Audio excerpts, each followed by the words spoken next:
তুমি বিবেচনা যাবা অবভিয়াসলি ওর আমার দাদা যখন ওর বাবা যখন ফোন দিয়েছিল এরা তৃতীয় হয়েছে আমি রাফাই উঠছি। এটা আমাদের জন্য একটা সারপ্রাইজিং কিছু, কারণ আমরা কখনোই ভাবি নাই। সুপ্রিয় দর্শক, দেখো বাসকালিতে আপনাদের স্বাগত জানাচ্ছি। আমি আরিফুল ইসলাম তুহিন। দর্শক, আমাদের দেখো বাসকালির বিশেষ আয়োজন হচ্ছে আমাদের বাসকালি থেকে যেসব শিক্ষার্থীরা বিভিন্ন মেডিকেল বিশ্ববিদ্যালয়ে চান্স পায় তাদেরকে আমরা কৃতিমুখ হিসেবে আপনাদের সামনে তুলে ধরে থাকি। দর্শক, তারা ধরবে আজকে আমরা আসছি বোলছড়ি তথা বাসকালির গর্ব প্রীতম সেন, যিনি বিশ্ববিদ্যালয়ে ভর্তিযুদ্ধে বিবিএতে মেধাক্রমে তৃতীয় হয়েছে। আজকে আমরা ওনার এই ভর্তিযুদ্ধের পেছনের পড়ালেখার গল্প সম্পর্কে জানবো। প্রথমে প্রীতম, তোমাকে অভিনন্দন। ধন্যবাদ আপনাকে। তুমি দেখো বাসকালিতে স্বাগত জানাচ্ছি। কেমন আছেন? ধন্যবাদ আপনাকে, আমি ভালো আছি। আপনি কেমন আছেন? ভালো আছি। হাজারো শিক্ষার্থী বিশ্ববিদ্যালয়ে ভর্তি পরীক্ষার জন্য প্রস্তুতি নেন। এতগুলো শিক্ষার্থীকে পেছনে বলে আপনি বিবিএর মতো একটা ফ্যাকাল্টিতে তৃতীয় হয়েছেন, আপনার কি বিশেষ কোনো কিছু কারণ ছিল? আমি বিশেষ প্রস্তুতি বলতে বেসিক্যালি কোচিংয়ের শিটগুলো ফলো করেছি, আর তেমন কোনো প্রস্তুতি নিই নেই। আর পরীক্ষার এক সপ্তাহ আগে মেবি ক্লাস 10-এর ম্যাথ বই যেটা ছিল সেটা পুরো শেষ করে গিয়েছি এই। আর শুরুতে আমি যতগুলো প্রশ্ন মানে যত টপিক থেকে কোয়েশ্চেন আসবে সবগুলোকে দেখছি কোনটা কোনটা আমার পড়া লাগবে, কোনটা কোনটা লাগবে না। ইংলিশ বাদ দিয়েছি, ইংলিশ পড়া লাগবে না। এরপর অ্যানালিটিক্যাল অ্যাবিলিটিস ছিল, ওটা হালকা দেখেছি কারণ ওখানে ইংলিশ অ্যানালজির একটা পার্ট ছিল, ওইটা মুখস্থ করতে হয়েছে। আর ম্যাথ আমি 2 সপ্তাহ মেবি ম্যাথগুলো যতগুলো আছে সবগুলো প্র্যাকটিস করেছি, এবং বাকি সময়গুলো সেগুলো প্র্যাকটিস করেই গিয়েছি। তো মোটামুটি শুধু ম্যাথে কভার করেছি। এটা কি আমার এসএসসি থেকে শুরু হয়েছিল প্রস্তুতিটা, নাকি এসএসসি পরীক্ষার পর থেকে? এইচএসসি পরীক্ষার পর থেকে আমি প্রস্তুতি নেওয়া শুরু করি এই জানুয়ারি মিডল থেকে, এর আগে নিয়ে নেই অ্যাকচুয়ালি। আপনি যে আপনার ব্যাকগ্রাউন্ড ছিল সায়েন্স, আপনি এখন বর্তমান বিবিএতে, অর্থাৎ আপনার বিবিএ সাবজেক্ট আসছে, এখন আপনার তখন কি মনে ছিল না আপনি বিবি নিয়ে পড়বেন? ছিল, আমি অ্যাকচুয়ালি ক্লাস 9 থেকেই বিবিএ নিয়ে পড়তে চাচ্ছিলাম, কিন্তু মা বাবারা বলতে থাকে যে সায়েন্স নিয়ে পড়তে, তো সায়েন্স নিয়ে পড়ে গেছে। আবার কলেজে ওঠার সময় বলছি বিবিএ নিয়ে পড়বো, তবুও বললো সায়েন্স, তো সায়েন্স নিয়ে পড়ে গেছি। আপনার স্বপ্ন ছিল বিবি নিয়ে পড়া, আমার স্বপ্ন ছিল সায়েন্সের কোনো একটা সাবজেক্ট নিয়ে, ঠিকঠাক? তো এখন আপনি কথা হচ্ছে যে যারা মানে বিবিএ নিয়ে পড়া স্বপ্ন ছিল, অর্থাৎ অ্যাকাউন্টিং, ফিনান্স আর কি, ম্যানেজমেন্ট, ওরা 9-10 থেকে কমার্স ব্যাকগ্রাউন্ড নেই, ঠিক আছে? তো আপনাকে এখানে কোনো বাধার সম্মুখীন হতে হয়েছিল? না আসলে, কারণ সিইউর ভর্তি পরীক্ষায় 2টা সাবজেক্টের বেসিক্যালি লাগে, সেটা হচ্ছে যে ম্যাথ আর ইংলিশ। আর সায়েন্সে থাকার কারণে আমার ম্যাথের প্র্যাকটিস ছিল, সেটার কারণে অনেক সুবিধা হয়েছে। আর ইংলিশ অতটা কষ্ট হয় না পড়তে। বিবিএ পড়ার স্বপ্ন কখন থেকে শুরু করছিলেন? ক্লাস 9 থেকে পড়তে যাচ্ছিলাম, কিন্তু সিইউতে বিবিএ পড়ার জন্য ডিসাইড করি নভেম্বর থেকে। যখন তো চাইলে ডাবি তো সিলেক্ট হতে পারতেন, করেন না? ঢাবি তো হতে পারতাম, বেশি দূর হয়ে যাচ্ছে, আর চিটাং থেকে বেরোতে চাচ্ছি না। আচ্ছা আচ্ছা। আপনার মা বাবা, ভাই বন্ধু অর্থাৎ শিক্ষকের কোনো পরামর্শ আপনার কাছে আসছিল কিনা? শিক্ষকের মা বাবা না, সেটা আমার তো সব শিক্ষকই সায়েন্স ব্যাকগ্রাউন্ডের, তাই। জি। পড়ালেখার পাশাপাশি আপনার কিসের প্রতি আগ্রহ? আমার আপাতত আগ্রহ 2টা নিয়ে। এক 2টা হবি, বই পড়া আর ভাষা শেখা অ্যাকচুয়ালি। আপনার আলাদা কোনো মানে দক্ষতা বলতে ভাষার কয়টা দেশের ভাষা জানেন আপনি? মানে কয়টা কিসের ভাষা আপনার আয়ত্ত আছে আর কি? 4টা। কোন কোন দেশ? বাংলা তো হিসাব মেবি বাংলা, আচ্ছা বাংলা হিসাব করলাম, বাংলা, ইংলিশ, হিন্দি আর রাশিয়ান। এগুলো আপনার বর্তমানে মোটামুটি এই স্কিল আছে কি না? হ্যাঁ। এখন আপনি বিবিএ এর মানে টপ লেভেল অর্থাৎ মেধাক্রম তৃতীয়, আপনার এখন মন যেটা চাই সেটা সাবজেক্ট নিয়ে পড়তে পারবেন। তো আপনার কোন বিষয়ে নিয়ে পড়ার আগ্রহ আছে? ফিন্যান্স, কারণ যারা যারা শুনুন সবাই বলতেছে ফিন্যান্স হচ্ছে যে বিবিএতে একদম টপ সাবজেক্ট, সিইউর বিবিএতে অ্যাটলিস্ট। হ্যাঁ, তো ফিন্যান্স নিয়ে পড়বো। যারা বাঁশখালী থেকে, বিশেষ করে আপনি বাঁশখালীর সন্তান, যদিও বেডোটা আপনার শহরে, ঠিক আছে? তো এখন বাঁশখালী থেকে আপনার যারা ছোট ভাই বোনরা আগামীতে বিভিন্ন বিশ্ববিদ্যালয়ে পরীক্ষা দেবে, তাদের মানে আপনি কোন কোন বিষয়ের উপর ওরা পেস করতে পারে, ওদের জন্য আপনার পরামর্শ কী থাকবে? ওদের জন্য আমি যা দেখলাম সবার সমস্যা হয় ইংলিশ সাবজেক্টটাতে, এটাতেই মানে বেশিরভাগ আটকে যায়। এখন সিইউতে যেটা ডিসাইডিং ফ্যাক্টর ছিল সেটা হচ্ছে ইংলিশ, যারা যারা ইংলিশ পেরে গেছে তারা চলে আসছে। তো ইংলিশটা নিয়ে বেসিক্যালি পড়ার রেকমেন্ড করব, কারণ এইচএসসিতেও ইংলিশ লাগবে, আপনার ভর্তি পরীক্ষাও লাগবে। যদি এখন এইচএসসির জন্য ইংলিশটাও পড়ে তাহলে সেটা ভর্তি পরীক্ষায় পরে হেল্প করবে। অন্য কোনো সাবজেক্ট নিয়ে যদি পড়তে যায় সেটা হয়তো এইচএসসিতে এফেক্ট ফেলতে পারে। তাই আপাতত রেকমেন্ড করবো ইংলিশটা নিয়ে একটু কাজ করতে। আর বাকিগুলো ভর্তি পরীক্ষা পরে, কারণ আগে থেকে দেখতে গেলে এইচএসসি তো A+টা লাগে, অনেক হেল্প করে সেটা ভর্তি পরীক্ষা। আমরা আজকের পর্বে একদম সর্বশেষ চলে আসছি। 10 বছর পরে প্রীতমকে কোথায় দেখতে চান? নিজের বিজনেস নিয়ে অ্যাকচুয়ালি।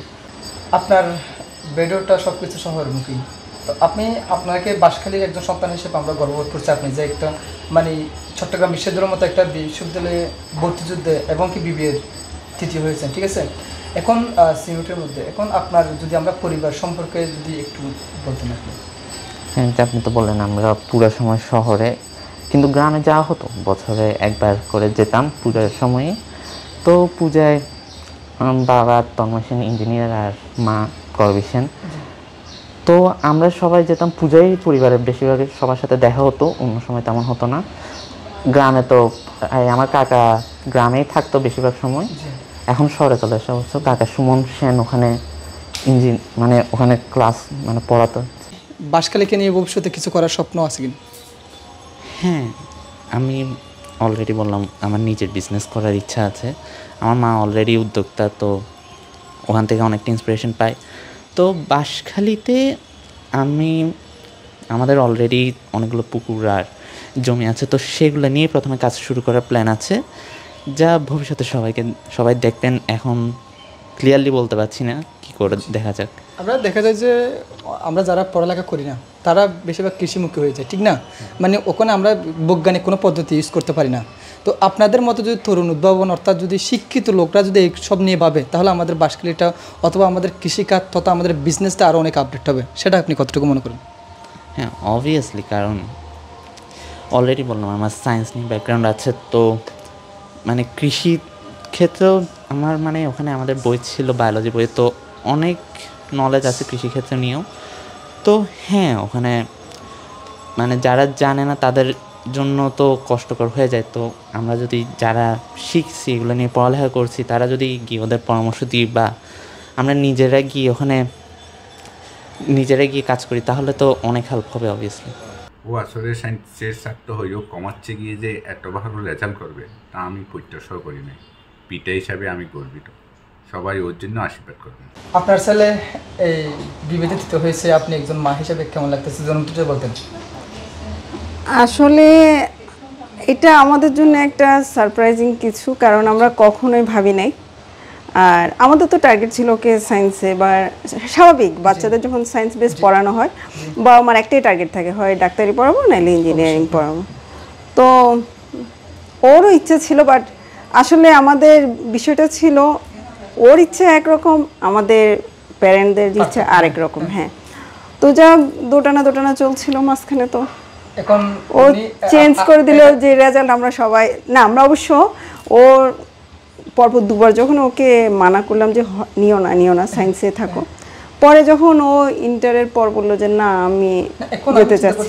বিশেষ করে আমাদের সবার টার্গেটটাকে যে মেডিকেল অথবা ইঞ্জিনিয়ারিং, হ্যাঁ আমাদেরও টার্গেট ছিল। এখন কথা হচ্ছে যে ওনার মানে সেটটা কিভাবে আসলো, পরিবেশটা পাচ্ছে যে সায়েন্সের, ঠিক না? আপনাদের মা বাবা উভয় প্রকৃত মানে আমরাও সায়েন্সে ছিলাম সবাই সায়েন্স। ওনার মানে বিবের সেটটা কিভাবে আসলো আর কি? এটা ওর মনের মধ্যেই ছিল। ও 9-এও চেয়েছিল যে ও কমার্সে যাবে, তারপর ইন্টারও চাইলো, কিন্তু আমরা কেউ আসলে রাজি হইনি। তারপর যখন ইন্টার পাস করলো, তারপর আমরা চিন্তা করলাম যে না, পরপর এতবার করছি, ওর লাইফেও একটা ইচ্ছা থাকতে পারে। তো সেজন্য তখন বললাম যে আচ্ছা ঠিক আছে দাও। ওর কমার্সের কোনো ধারণাই ছিল না। আমাদের অবশ্য একটু টেনশন কাজ করছিল, কারণ ফুল সায়েন্স ব্যাকগ্রাউন্ড থেকে সে কমার্সে চলে যাচ্ছে, আর কোথাও থেকে ফর্মও নেয়নি। তো তুমি পারবে কিনা? ওনার কি একটাই ফর্ম ছিল এটা? ওর ইয়ে ছিল যে আমাদের টার্গেট এই একটাই টেনশন যে তুমি পারবে কিনা, কারণ তুমি আর কোথাও নাও নাই, তখন তুমি আর মানে পিছনে যাওয়ার তো অপশন নেই, ইয়ার লস যাবে, অনেক টেনশন। তো দেখি যে না, আমাদের চাইতে 1000 গুণ কনফিডেন্স ওর। ও দেখি যে নিজেকে গুছিয়ে নিচ্ছে, তারপর তো রেজাল্টে এখন হ্যাপি। হ্যাঁ অবশ্যই। তো আচ্ছা স্যার, আপনার ভাতিজা এই যে বিবেতে হয়েছে, আপনার কেমন লাগতেছে? খুবই ভালো লাগছে, খুবই আনন্দ লাগছে। যখন ওর আমার দাদা যখন ওর বাবা যখন ফোন দিয়েছিল এরা তৃতীয় হয়েছে, আমি রাফায় উঠছিলাম, উঠেই পুরা ওকে মানে কীভাবে ইয়ে করবো খুব অভিনন্দন জানালাম। আসলে যেটা মানে ইয়ে করি নাই, যেহেতু সায়েন্স ব্যাকগ্রাউন্ড ছিল জি সেজন্য ওইভাবে যে টিকবে এটা আমার ধারণা ছিল। ওকেও পড়িয়েছি আমি, জি আমি তো টিচার, আমি বাঁশখালীতে যেমন পড়িয়েছি ওকেও আমি পড়িয়েছি। ওর যে বেসিকটা ভালো ছিল, কিন্তু এত মানে এইভাবে তৃতীয় হয়ে যাবে এটা আশা করি নাই, তখন খুব আসলে ভালো লেগেছিল। আপনার এবং আপনার দাদার ফ্যামিলি কারো সাপোর্ট পায়নি, কারণ আপনারা চাইছিলেন মানে সবাই হ্যাঁ, সায়েন্সে। সবাই সায়েন্সে নেয় এটা চেয়েছিলাম, উনি কিন্তু সে আসলে নিজেই বিবিএ পড়ার জন্য খুবই আগ্রহ ছিল, কমার্স উদ্যোগটা ছিল, মানে কমার্স পরে সে উদ্যোগটা হবে এরকম একটা স্বপ্ন দেখতো সে। জি কিন্তু আমরা আসলে সবাই চেয়েছিলাম যে একটা ছেলে সে ইঞ্জিনিয়ার বা ডাক্তার হোক। সেই হিসাবে একটু সায়েন্সের ব্যাকগ্রাউন্ড, যেহেতু মেয়েরা আছে, মেয়েরাটাকে কাজে রাখা সায়েন্সের ইয়েতে, আসলে সেটা অনেকটা মানে ভুল চাওয়া, যার যেটা চাওয়া যে সেটাকে প্রাধান্য দেওয়া উচিত। আমি মনে করি আমি যে টিচার আমি প্রাধান্য দিই, তারপরও নিজের ক্ষেত্রে আসছে সেটা অনেকটা হয়ে যায় যে বাংলাদেশের যে অবস্থা, যে পরিবেশ, যে মানসিকতা, সে অনুযায়ী আমরা সেভাবেই আমরাও বড় হয়েছি, সেভাবে সেটাই চলা আছে, মেন্টালি চলা আসে, কিন্তু সেখান থেকে আমাদের উত্তরণ করা উচিত। ধন্যবাদ স্যার। আপনার নাতি প্রীতম, এই যে সাফল্য কেমন লাগতেছে আপনার দাদু হিসেবে? আমার খুব আনন্দ হচ্ছে, কোনোদিন ভাবতে পারিনি আর কি এরকম ঘটবে, এক জায়গা থেকে আর জায়গায় গিয়ে যে এরকম একটা সবাইকে এরকম আনন্দ দিতে পারবো এটা কোনোদিন ভাবিনি। ছেলে দুটাকে তো সায়েন্স নিয়ে পড়াইছিলেন, পড়াইছিলেন, এখন ছেলে এখন ও যখন ভালো হচ্ছে ভালোই লাগছে, ও ইচ্ছাই করছে ওগুলো, এখন সবার ভালো লাগছে। আমি ছেলে মেয়ে চারজনকে সায়েন্সে করেছি। তোমার ভাইয়া প্রীতম ভার্সিটিতে সায়েন্স পড়ে কেমন লাগতেছে? অবভিয়াসলি ভালো লাগতেছে, অ্যান্ড আমিও চিন্তা করতেছি ওর মতোই হব ফিউচারে। হ্যাঁ, তোমার ভাইয়া তুমি সায়েন্স নিছো, তোমার ভাইয়া সায়েন্স নিছে, এখন বিবি নিয়ে পড়তেছে, তুমিও কি বিবিএ চলে যাবে নাকি? হ্যাঁ। তুমি বিবিএ চলে যাবা? Obviously. তো তোমরা বিবিএ নিয়েছিল, সবাই শুধু সায়েন্স নিছে আর বিবিএ চলে যাচ্ছে, কেন? রহস্যটা কি? সায়েন্স তো নিতেছে বিকজ ফ্যামিলি প্রেশার। তো ফ্যামিলি প্রেশার তো আমাকে ডাক্তার বানাবে, তখন ডাক্তার হয়ে ইচ্ছা নাই, পুরো জীবন নষ্ট করতে। সুপ্রিয় দর্শক, আমরা এতক্ষণ পর্যন্ত কথা বলছিলাম আমাদের বাঁশখালীর কিচিমুখ, বাঁশখালীর বলছড়ি ইউনিয়নের পশ্চিম চুচুড়িয়ার সেন পরিবারের তন্ময় সেন এবং করবী সেনের দম্পতির সন্তান প্রীতম সেন, এবং আমাদের বাঁশখালীর অন্যতম শিক্ষা প্রতিষ্ঠান বাঁশখালী উপকূলীয় ডিগ্রি কলেজের পরিসংখ্যানের অধ্যাপক, সবার সুপরিচিত আমাদের সবার স্যার সুমন স্যারের বাতিজা প্রীতম সেনের সাথে আমরা তখন কথা বলছিলাম। উনি বাঁশখালীর নামকে সমুদ্র করেছে, আমাদের বাঁশখালীকে নিয়ে অনেক সময় নেগেটিভ মন্তব্য করে, সেগুলোকে উনি চাপিয়ে দিয়ে চট্টগ্রাম বিশ্ববিদ্যালয় তথা বিবিএর মতো একটা ফ্যাকাল্টিতে উনি তৃতীয় হয়েছে। ওনার এখন যেটা সাবজেক্ট মানে বিবিএতে, অনেকের স্বপ্ন থাকে বিবিএ পড়ার, সেই স্বপ্নটা অনেক পূরণ হয়েছে। এখন আমরা ওনার অনেক কিছু অল্প সময়ের মধ্যে জানার জন্য চেষ্টা করছি। দর্শক সবাই আমাদের প্রীতমের জন্য দোয়া করবেন। প্রীতমও আগামীতে আমাদের বাঁশখালীকে নিয়ে পাবেন, এবং বাঁশখালী যে কোনো কিছু ওনার যেই জ্ঞান ধারণা নিয়ে উনি কাজ করে যাবে।